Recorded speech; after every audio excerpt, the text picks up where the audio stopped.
Hello guys, exam form hub में आपका स्वागत है।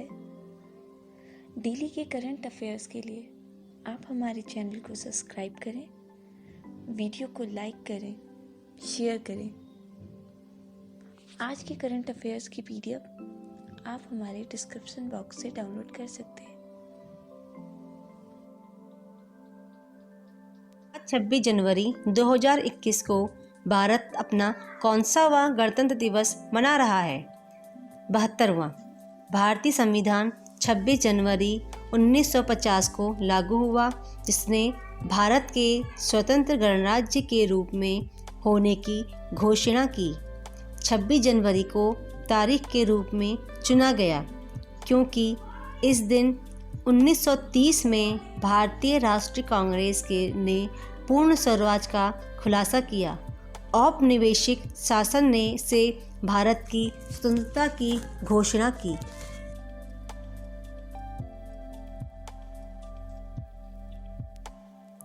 Question number 2, fair share for children अभियान को किसने शुरू किया?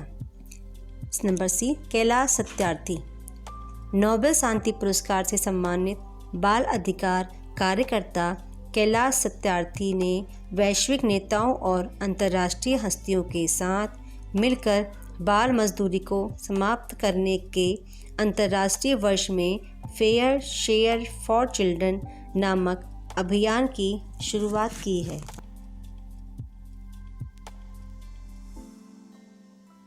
क्वेश्चन नंबर 3, ओकीरिया जोशी किसकी प्रजाति का एक प्रकार है? चींटी। भारत में एक दुर्लभ चींटी जिसकी 2 नई प्रजातियों की खोज की गई है। ओकीरिया जोशी। यह 2 नई चींटियां ऐसी पहली प्रजातियां हैं जिनके जीन्स में 10 खंडों वाले एंटीना हैं। यह केरल के पेरिया टाइगर रिजर्व में पाई गई हैं। इनका नाम प्रोफेसर अमिताभ जोशी के सम्मान में ओकीरिया जोशी रखा गया है। क्वेश्चन नंबर 4, सर्द हवा ऑपरेशन निम्न में से किसके द्वारा शुरू किया गया है? बी, सीमा सुरक्षा बल। राजस्थान की पश्चिमी सीमा में सीमा सुरक्षा बल ने सर्द हवा ऑपरेशन शुरू किया है। ऑपरेशन का उद्देश्य उस क्षेत्र में घने कोहरे के कारण घुसपैठ की घटनाओं की जांच करना है। यहां जवान सीमा के पास पुलिस स्टेशन क्षेत्रों में उन्नत हथियारों के साथ गश्त करेंगे। यह 27 जनवरी 2021 तक चलेगा।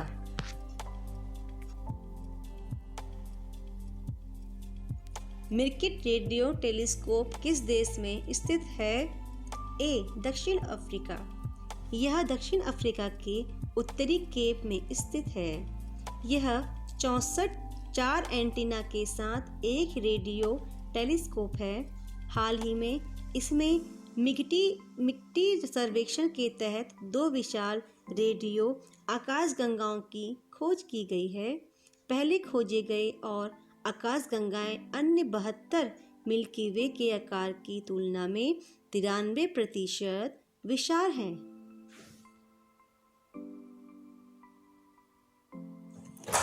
क्वेश्चन नंबर 6, प्रधानमंत्री राष्ट्रीय बाल पुरस्कार 2021 के लिए निम्न में से कितने बच्चों को चयनित किया गया है?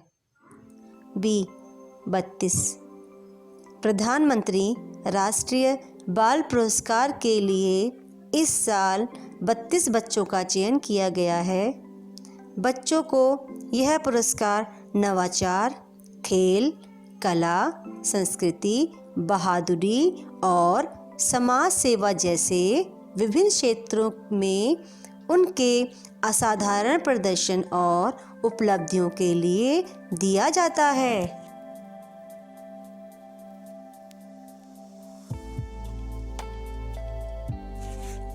क्वेश्चन नंबर 7, किस राज्य सरकार ने हाल ही में पंख योजना को लॉन्च किया है? सी, मध्य प्रदेश। मध्य प्रदेश सरकार ने राष्ट्रीय बेटी दिवस के उपलक्ष्य पर पंख पंख योजना को लॉन्च किया है। इस योजना को बेटी बचाओ बेटी पढ़ाओ के अंतर्गत मुख्यमंत्री ने लॉन्च किया। यह अभियान 1 साल तक चलेगा।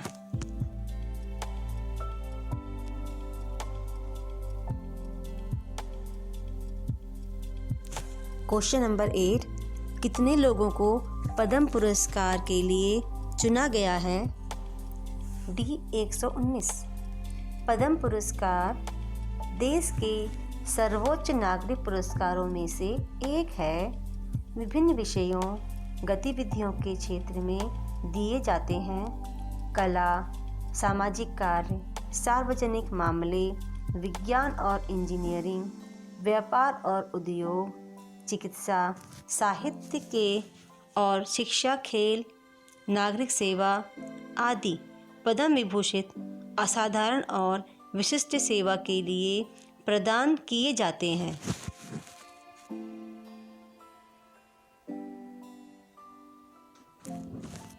क्वेश्चन नंबर 9, भारतीय राष्ट्रीय पर्यटन दिवस कब मनाया जाता है? बी 25 जनवरी। देश भर में हर साल 25 जनवरी को राष्ट्रीय पर्यटन दिवस मनाया जाता है। यह दिवस सरकार द्वारा पर्यटन को प्रोत्साहित करने और देश के विकास में पर्यटन की आवश्यक भूमिका को समझाने के लिए मनाया जाता है।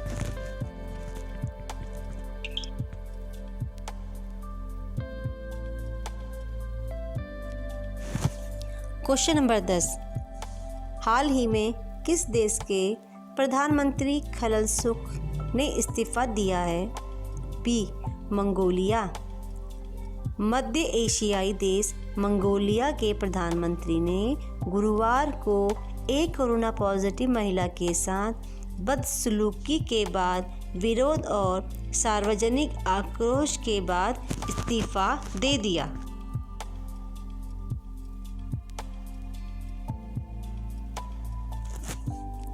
Question number 11, the human of the universe एक प्रकार के मृत सितारे से आता है जिसे क्या कहा जाता है? C pulsar. The human of the universe एक प्रकार के मृत सितारे से आता है जिसे पल्सर कहा जाता है, जो मूल रूप से न्यूट्रॉन तारे हैं। इसका पता हाल ही में उत्तर अमेरिकी नानो हर्ज़ड ऑब्जर्वेटरी फॉर ग्रेविटेशनल वर्ब्स नैनोग्रव के द्वारा लगाया गया था।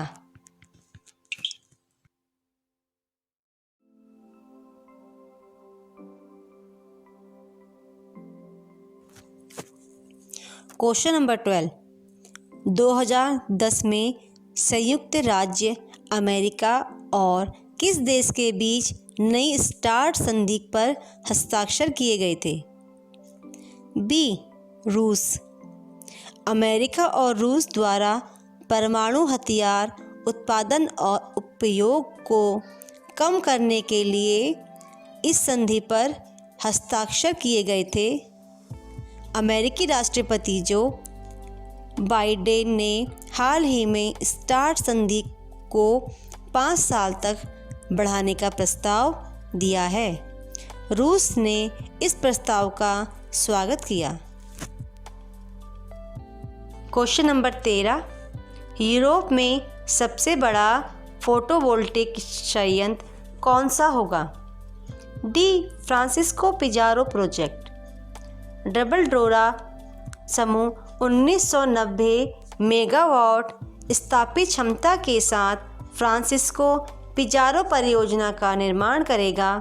यह एक वर्ष में 3,75,000 लोगों को स्वच्छ ऊर्जा प्रदान करेगा और 2022 में इसकी शुरुआत के बाद यूरोप में सबसे बड़ा फोटोवोल्टिक संयंत्र बन जाएगा।